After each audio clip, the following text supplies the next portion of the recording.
अगर आप हर एक मॉड्यूल के लिए उन सब स्ट्रैटेजीज में से एक या दो स्ट्रैटेजीज भी इंप्लीमेंट कर देते हो, आपके इजीली 7 बैंड्स आ जाएंगे. So hi everybody, welcome. My name is Srijan Anand and in this video we're going to be discussing what exactly is IELTS and how do you book it. What are those certain things that you need to be extremely careful about before you book your test. And finally, how I managed to score 7.5 bands within just 5 days and how you can do it too. So अब इसके ऊपर ज़्यादा time नहीं waste करेंगे guys and we'll quickly jump into the video. So first things first, what exactly is IELTS? IELTS का full form क्या है? Now IELTS basically stands for International English Language Testing System. ठीक है. अब IELTS basically दो तरह का होता है, एक अकेडमिक और एक general. In this video we are only gonna discuss the academic IELTS test because this video is for students. और जितने भी बच्चे कनाडा पढ़ाई करने जा रहे हैं, they going as a student, all of them have to go through an academic IELTS test. Alright, now IELTS के बेसिकली 4 मॉड्यूल्स होते हैं. There are 4 modules in an IELTS test. Number 1 is listening, number 2 is reading, number 3 is writing and number 4 is speaking. Listening, reading, writing और speaking, ये आपके 4 modules हैं. इन 4 modules के score के accordingly ही आपका एक ओवरऑल स्कोर बनेगा, जिसको हम बैंड्स भी बोलते हैं. Alright, so you will be evaluated in all of these 4 modules individually and on the basis of that you will get a overall score which is also called as your IELTS bands. Okay, now there are 2 ways in which you can give your IELTS test. सबसे पहला तो आप एक computer based test दे सकते हो और second आप एक pen and paper based test दे सकते हो. अब कंप्यूटर बेस्ड टेस्ट किसके लिए एक अच्छा ऑप्शन है और pen and paper based test किसके लिए एक अच्छा ऑप्शन है, I am gonna discuss that very soon in the video. But before that let's discuss on how do you book your IELTS test. So I think this is one of the easiest thing. You go to IDP's website or you just Google IELTS test booking IDP, something like that, okay, keywords. So you go to IDP's website, वहाँ पे जाके आपका book your IELTS test का एक option होगा, आप उस पर क्लिक करो, अपनी बेसिक डिटेल्स फिल करो, जैसे आपका नाम, phone number, email address, your parents detail, आपका घर का एड्रेस, ऑल ऑफ दैट. आप जब ये सारी बेसिक डिटेल्स फिल कर लोगे, उसके बाद आपके पास 2 चॉइसेस हैं जो आपको बनानी है. And these are the 2 choices where you have to be extremely careful. Okay, make sure you listen to this properly. Number 1, आपको कंप्यूटर बेस्ड टेस्ट देना है या pen and paper based test देना है. अब देखो, जो भी लोग जिनकी हैंड राइटिंग अच्छी है या फिर वो पेन एंड पेपर में लिखने में ज़्यादा कंफर्टेबल फील करते हैं, all of them you close your eyes and you simply go for a pen and paper based test. Okay, and all of those people जिनकी हैंड राइटिंग अच्छी नहीं है या फिर वो पेन एंड पेपर से ज़्यादा टाइपिंग में कंफर्टेबल फील करते हैं या उनकी टाइपिंग स्पीड ज़्यादा है, then you must go for a computer based test. Second most important thing that you have to be very careful about is कि जो भी डेट को आप अपना IELTS टेस्ट बुक कर रहे हो, जिस भी डेट के लिए आप अपना टेस्ट बुक कर रहे हो, वो आपका लिसनिंग, रीडिंग और राइटिंग का डेट है, वो आपका स्पीकिंग टेस्ट का डेट नहीं है. काफ़ी लोगों को इसके बारे में नहीं पता होता, तो उनको मैं ये बता देता हूँ कि आपका लिसनिंग, रीडिंग, राइटिंग किसी और दिन होगा और आपका स्पीकिंग टेस्ट किसी और दिन होगा. ये चारों टेस्ट आपके सेम दिन नहीं होंगे. 3 टेस्ट एक साथ होंगे और स्पीकिंग का टेस्ट आपका अलग होगा. ठीक है. Now what happened with me was that I was assuming, I knew कि मेरा स्पीकिंग किसी और दिन होगा, but I was assuming कि मेरा स्पीकिंग, लिसनिंग, रीडिंग, राइटिंग के बाद होगा. I mean listening, reading, writing के 1 दिन बाद, 2 दिन बाद, 3 दिन बाद होगा, उससे पहले नहीं हो सकता. और ये जो स्पीकिंग का डेट है ना, ये आपको IDP मेल करके बताएगा. ठीक है, टेस्ट बुक करने के 1 या 2 दिन बाद. अब मेरे साथ क्या हो गया था, मैंने जब टेस्ट बुक किया तो मेरे को IDP का 2 दिन बाद मेल आया कि आपका स्पीकिंग टेस्ट आपके लिसनिंग, रीडिंग, राइटिंग से 3 दिन पहले है. अब मैं इसके लिए प्रिपेयर्ड नहीं था, but anyways I had a good command in speaking and everything, so for me it was not that of a big problem. But अब किन्हीं लोगों के लिए प्रॉब्लम हो सकती है. That is why I'm telling you, जिस भी डेट के लिए आप अपना टेस्ट बुक कर रहे हो, आप मेक श्योर करो कि आप +3 डेज और -3 डेज का मार्जिन लेके चलो. ठीक है, तो आपका स्पीकिंग का टेस्ट 3 दिन पहले भी हो सकता है and it can happen after 3 days also, after 1 day, after 2 days, after 3 days, and it can happen before, like 1 day earlier, 2 days earlier, 3 days earlier. Now we're going to talk about my experience कि मैंने अपने test में क्या किया था. What are the strategies that I used, how did I practise and how did I manage to get 7.5 bands within just a few days.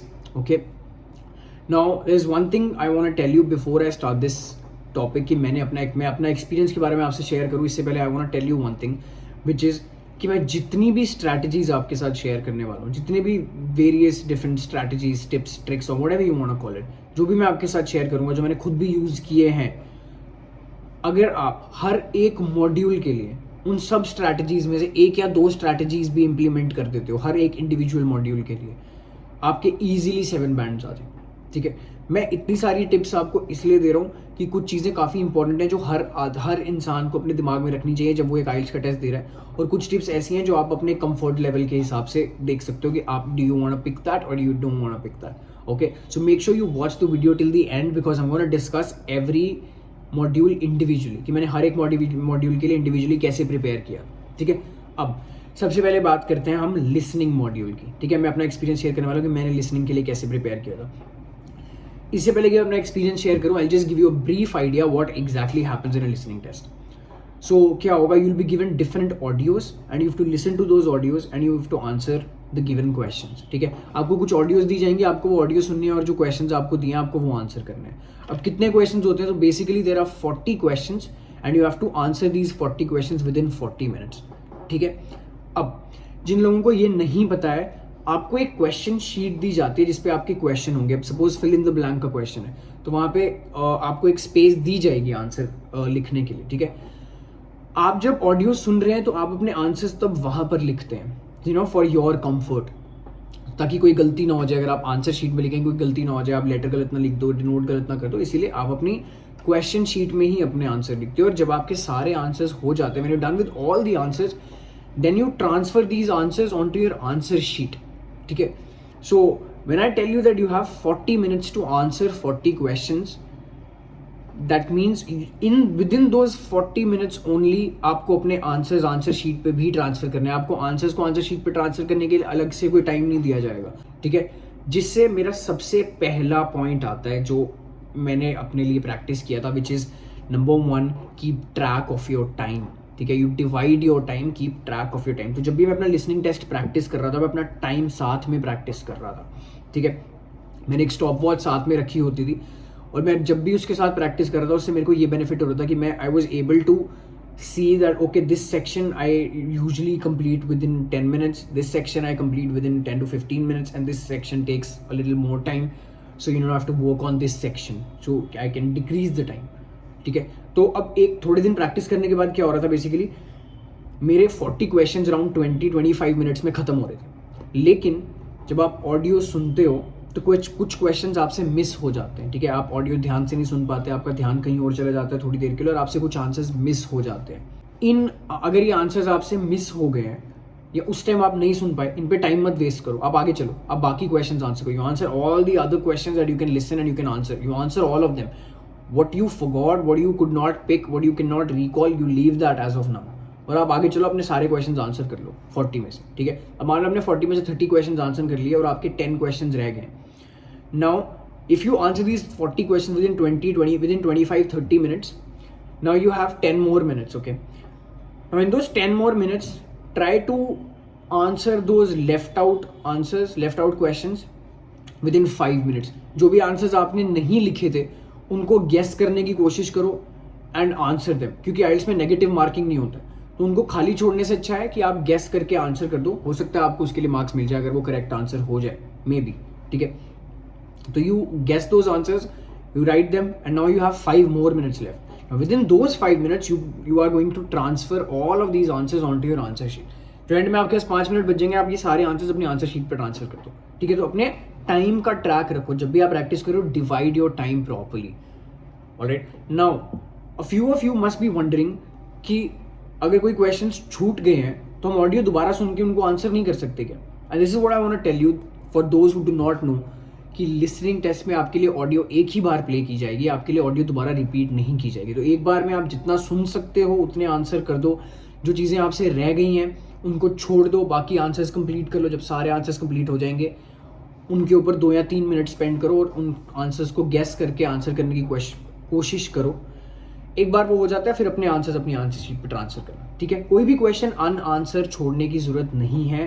One more thing that you need to have in your mind is, और ये सिर्फ listening test के लिए नहीं है, ये listening की practice के लिए नहीं, ये हर एक मॉड्यूल के लिए है, which is that on the day 1 of your IELTS preparation, without any practice, without any preparation, without watching any video on the internet for IELTS preparation, without watching any technical video, आप एक बार एक mock test दे दो हर एक section के लिए, हर एक module के लिए, basically listening, reading, writing, speaking. Give a mock test for all of these modules. Why? Because this helps you find out that where do you stand right now. जब आपके पास जीरो प्रेपरेशन है, zero technical videos you've watched, you've not read anything related to listening, reading, writing as of now, you've done no practice, give a test without any practice, do nothing and give a test. आप सबसे पहले जब एक दिन test दे दोगे ना, तो आपको ये पता चल जाएगा कि आप अभी कहाँ पर स्टैंड करते हो. once you know that where you stand, like मैंने अपने लिए किया था, मैंने जब सबसे पहले दिन एक मॉक टेस्ट दे दिया था हर एक मॉड्यूल के लिए. तो जब मैंने हर एक मॉड्यूल के लिए एक मॉक टेस्ट दे दिया, I came to realize that I am good in listening, I am good in speaking, I'm struggling a little bit in reading and I'm struggling a lot in writing. और मैंने उसके according ही अपने days और अपने time divide किया था कि मेरे को लिसनिंग को कितना टाइम देना है, स्पीकिंग को कितना टाइम देना है, रीडिंग को कितना टाइम देना है और राइटिंग को कितना टाइम देना है. ठीक है. So this is for everyone. अगर आपकी अच्छा कमांड भी इंग्लिश में, अगर आपका अच्छा कमांड नहीं है, जैसा भी है, यू गिव आप चाहे एक ही क्वेश्चन आंसर करो पूरे मॉक टेस्ट में, पूरे के पूरे मॉक टेस्ट में आप एक ही क्वेश्चन आंसर करो, it's okay, you're gonna learn. So on the very first day, give a mock test so you know where do you stand, so you can measure your progress. ताकि आप first day पे ये देखो कि first day पे मेरे इतने marks आ रहे थे, मेरे फोर्थ डे पे इतने मार्क्स आ रहे हैं, that yes I have done some progress. इससे क्या होगा ना, आपका कॉन्फिडेंस भी बूस्ट हो जाएगा. जब आप टेस्ट देने जाओगे, आप ज़्यादा कंफर्टेबल फील करोगे, आपको डर नहीं लगेगा कि यार मैंने तो ज़्यादा मॉक टेस्ट दिए ही नहीं है वो, because you know that on the day 1 this is where you were standing and on day 5 this is where you are, so you have done some progress. और अपनी प्रोग्रेस देख के ना हमेशा एक अकम्प्लिश्ड फीलिंग आती है, you feel more confident. Alright, one last thing I want to share for listening is, जो मैंने अपने खुद के लिए भी प्रैक्टिस किया था, वो ये था कि आई observed that you know sometimes you're given audios in British English and sometimes you're given audios in American English. Alright, now there are certain words in American English that are different from British English. What I mean is कुछ ऐसे word होंगे जिनका meaning तो same होगा, लेकिन American English में उसके लिए एक डिफरेंट वर्ड होगा, ब्रिटिश इंग्लिश में उसके लिए एक डिफरेंट वर्ड होगा. फॉर एग्जाम्पल, जैसे ब्रिटिश इंग्लिश में हम लगेज बोलते हैं और अमेरिकन इंग्लिश में they call it baggage. British English में we call it lift and in American English they call it elevator. Alright, so these are some examples. So make sure you practice your vocabulary, you practice your synonym in such a way that in case you know the meaning of the word but the word is different, you're able to recognize. आप recognize कर पाओ कि हाँ ये British English का word है, तो basically अगर वो lorry बोल रहा है, that means they're talking about a truck. Because in American English we call it a truck, in British English we call it a lorry. Okay, so I hope you have an idea कि what exactly I'm saying. And for that, what I've done is मैं description में एक link डाल दूंगा for all of these words that are very commonly used and what are they called in American English and what are they called in British English. And सिर्फ उसको पढ़ना मत, try to implement it, try to write it down, try to use it in sentences so you get the hang of it, ताकि आपको उसका एक आदत हो जाए, आप उसके used to हो जाओ, उसको अपने sentences में use करो. जब आप अपनी speaking की practice कर रहे हो, जब आप writing की practice कर रहे हो, उसको अपने sentences में writing में use करने की कोशिश करो उन words को, so that you get a better hang of it. listening test की practice मैंने YouTube से भी की थी, तो मैं उन test का description में link डाल दूंगा, आप जाके वो test भी देख सकते हो. there are beginner test, intermediate test and there are advanced test. तो मैं तीनों टेस्ट का ट्राई करूंगा, आपके लिए लिंक डाल दूंगा डिस्क्रिप्शन में और आप वो चेक कर सकते हो एक बार जाके. ठीक है, आप यूट्यूब पे टेस्ट दे सकते हो विद आंसर्स. सो आप जब आपका टेस्ट कंप्लीट हो जाएगा then you will be shown answers, so आप क्रॉस चेक कर सकते हो. Alright, so let's talk about reading now. Okay, reading के लिए मैं आपको एक टिप देने वाला हूँ और एक स्ट्रैटेजी बताने वाला हूँ जिसमें ऑलरेडी हम सब इंडियंस मास्टर हैं. ठीक है, all of us are very good at this strategy. All you have to do is practise a little bit more so you get the hang of it. You are anyway good at it. हम सब Indians को ये practice बड़ी अच्छे से आती है, which is scan the paper. ठीक है, अब जब हमने स्कूल में भी एग्जाम्स दिए होंगे, ऐसे काफ़ी बच्चे होंगे जिनको एक रिटन पैसेज आता होगा, on the basis of that they have to answer certain questions. And in my personal experience I have never ever read the complete passage and then answer the question. Why? Because जब आपको यही नहीं पता है कि आपके questions क्या हैं, तो पैसेज पढ़ने का कोई पॉइंट नहीं है. You know, a lot of people will tell you that you read the complete passage and then try to answer the question. Work on your reading speed so you can read the passage very fast and you understand it. Now here's the thing guys, number one, जब आप reading test दे रहे होते हैं, ऐसे काफ़ी लोग होंगे जिनके ऊपर थोड़ा प्रेशर होगा टाइम का, जो थोड़े नर्वस फील कर रहे होंगे कहीं टाइम ना खत्म हो जाए, मेरे को हर चीज़ जल्दी जल्दी करनी है. और उस प्रेशर में ना you try to read one whole passage, trust me in between आपका ध्यान कहीं और चला जाएगा. you'll not be able to understand something and you know that will make you more nervous. You don't want that for yourself. आप वो चाहते नहीं हो अपने लिए, राइट? तो what you should do is scan the paper. अब scan the paper से बेसिकली मेरा मतलब क्या है कि rather than पहले पैसेज पढ़ने के बाद फिर दोबारा क्वेश्चंस देख के फिर दोबारा पैसेज खोलने के बजाय आप ये कर सकते हो कि आप सबसे पहले अपने क्वेश्चंस देखो कि आप ढूंढ क्या रहे हो, what exactly are you looking for, and then go back to the passage, read the question, then go back to the passage and try to find out कि इस क्वेश्चन का आंसर कहाँ पर है. डू दिस वन थिंग कि आप इसकी practice करो, scan the question paper, rather than आप अपने 5 दिन के अंदर, 6 दिन के, जितना भी टाइम आपके पास है, आप उस टाइम के अंदर अपनी रीडिंग स्पीड पे काम करो, अपनी पैसेज को पूरा पढ़ने की स्पीड पे काम करो. Rather than that you work on understanding the format. अब अपनी स्कैनिंग द क्वेश्चन पेपर की ये जो मेथड है, आप इसको प्रैक्टिस करो. Trust me, this will help you a lot because this is what I personally did rather than reading the whole passage. I'm being honest with you all, क्योंकि मेरे से नहीं पढ़ा जाता, मैं zone out हो जाता हूँ, मैं भूल जाता हूँ, मेरा ध्यान कहीं और चले जाता है. So rather than that, what I did was I was reading the question, coming back, scanning the paper. Okay, this is one thing. Second tip that I want to give you, which is very simple, is that do not waste your time on one question. आप एक question पे अपना time waste मत करो. आप answer लिखो. जिस question का आंसर आपको नहीं समझ आ रहा है, आंसर नहीं मिल रहा है, जैसे मेरे को पर्सनली, मैंने जैसे आपको बताया, मेरे को मैचिंग में बहुत प्रॉब्लम होती थी. ठीक है, I use to read a sentence and then I use to find which passage is this sentence from. और सेंटेंस बिल्कुल सेम टू सेम नहीं होगा. ठीक है, जो क्वेश्चन में आपको सेंटेंस दिया होगा वो थोड़ा सा ट्विस्टेड होगा, उसकी लैंग्वेज थोड़ी सी डिफरेंट होगी, राइट, वो थोड़ा रीफ्रेज्ड होगा. और मेरे को पर्सनली इसमें बहुत प्रॉब्लम होती थी, right. But there's one thing I made sure that I do not waste my time on one question. अब मैंने जितने आंसर कर दिए, जो क्वेश्चन मेरे को आंसर नहीं आ रहा है, मैं उस पर 1 या 2 मिनट करने की कोशिश करूंगा. अगर 1 या 2 मिनट में नहीं होता, आई मूव अहेड. अगला क्वेश्चन जो नहीं आ रहा, 1 या 2 मिनट में नहीं खत्म हो रहा, I move ahead. After I am done with all the sections, then I will go back and try to answer these questions that I've left. Okay, now that's it for reading. Reading में ज़्यादा कुछ नहीं करना है. I told you, scan the question paper and then do not waste your time on one question. Try to solve it in 1 or 2 minutes. नहीं हो रहा, आप आगे चलो. ठीक है, that's it for reading. Alright, so reading के बाद अब आ जाते हैं writing के ऊपर. ठीक है, now writing में I'll give you a brief idea what exactly happens in a writing test. There are 2 tasks. Task 1. In task 1 you're given certain data. आपको कुछ डेटा दिया होगा, पाई चार्ट की फॉर्म में, बार ग्राफ की form में, line graph की form में. Okay, so you given some data और आपको उस डेटा को पढ़ना है, इंटरप्रेट करना है और उसके बारे में एक्सप्लेन, डिटेल में लिखना है. But there is a certain word limit which is 150 words. So within those 150 words आप जितनी डिटेल में एक्सप्लेन कर सकते हो उस डेटा के बारे में, that is what you have to do. Okay, now first thing that you have to keep in mind is, which is very basic, do not make spelling mistakes. Try not to make spelling mistakes. ठीक है, क्योंकि spelling mistakes के marks कटते हैं.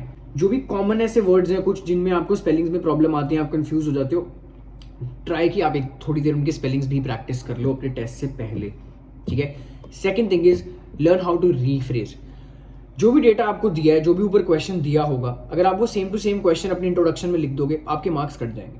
ठीक है, so you need to learn how to rephrase. Rephrasing के ऊपर I will make another video.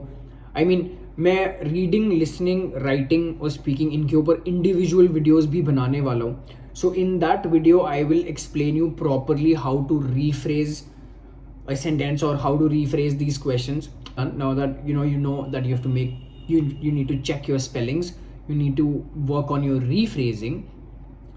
Third thing that I want to tell you, which is very important for a writing test, is that use different words.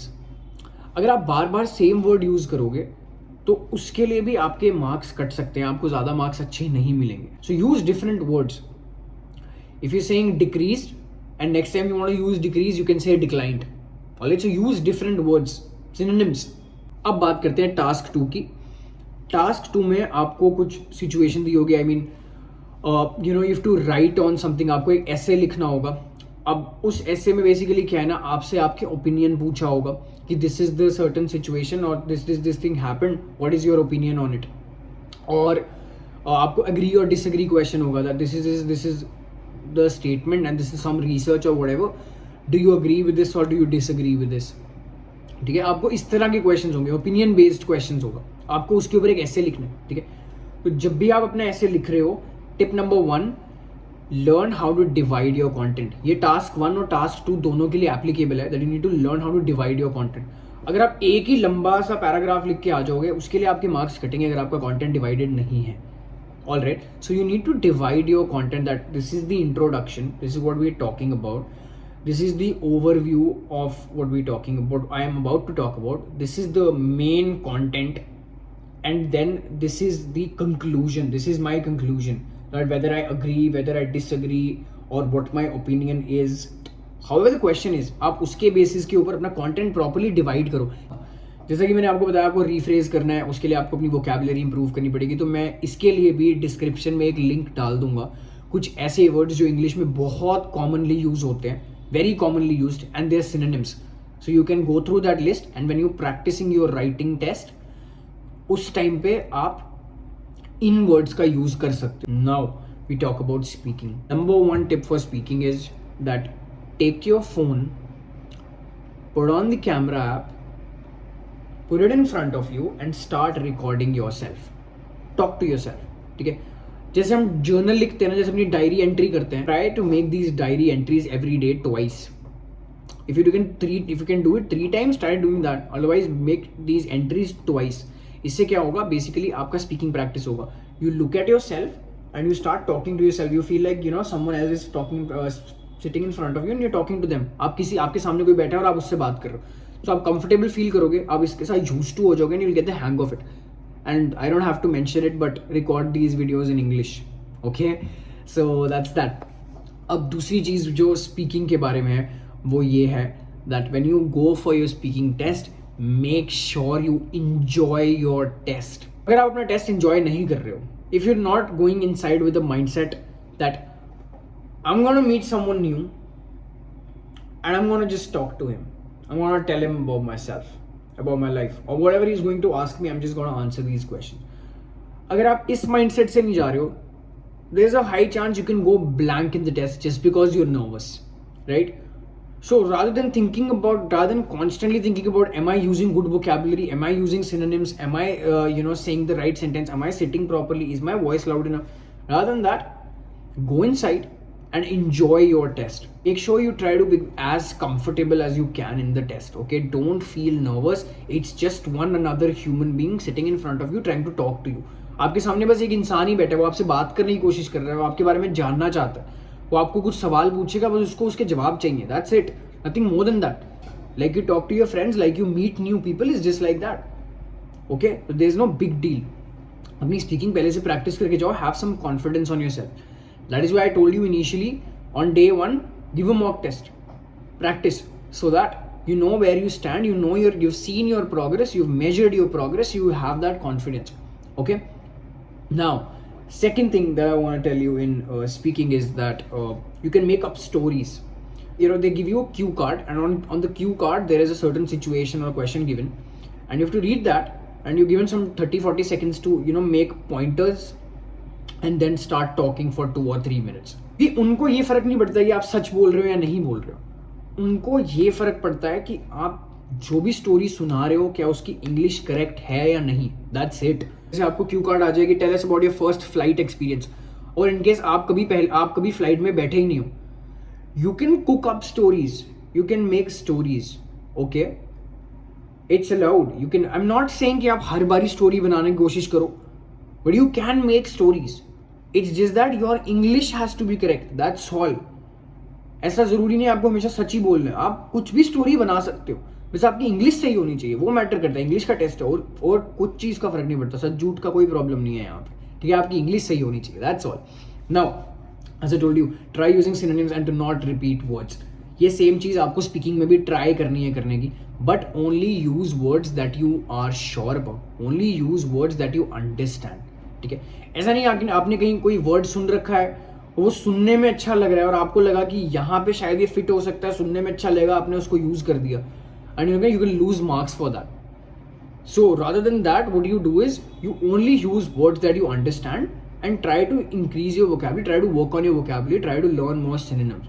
उसके लिए क्या करना है, already 2 बार बताया, तीसरी बार फिर बता रहा हूँ. डिस्क्रिप्शन में एक लिंक दिया होगा, एक नहीं काफ़ी सारे लिंक दिए होंगे, उन सारे लिंक्स को एक बार गो थ्रू कर. मैं नीचे एक यूट्यूब चैनल का लिंक भी दे दूंगा जिससे आप अपनी इंग्लिश प्रैक्टिस कर सकते हो. So you watch that. And in case you use Instagram, तो इंस्टाग्राम पे मेरे को रिसेंटली एक बहुत अच्छा चैनल मिला था, मैं उनका भी लिंक इंस्टाग्राम का आपको दे दूंगा. It's called English in General. So yeah, I think that's pretty much it, guys. In case this video added any value to you, make sure you like the video. I'm gonna make more videos on all of these modules individually, and I'm gonna explain these modules in detail. So in case if you're interested in that, make sure you subscribe to the channel because the videos are gonna be there very soon. I am also planning to document my whole journey to Canada and every process that is involved in between. So if you're interested in that, you can subscribe to the channel. Let me know in the comments, out of all of these tips, which one was your favorite. And in case you have any query or suggestion, you can connect with me on my Instagram handle. I'll give the link in description, or you can just comment down below if there is any suggestion or query related to this topic. All right, have a good day, guys. Thank you so much.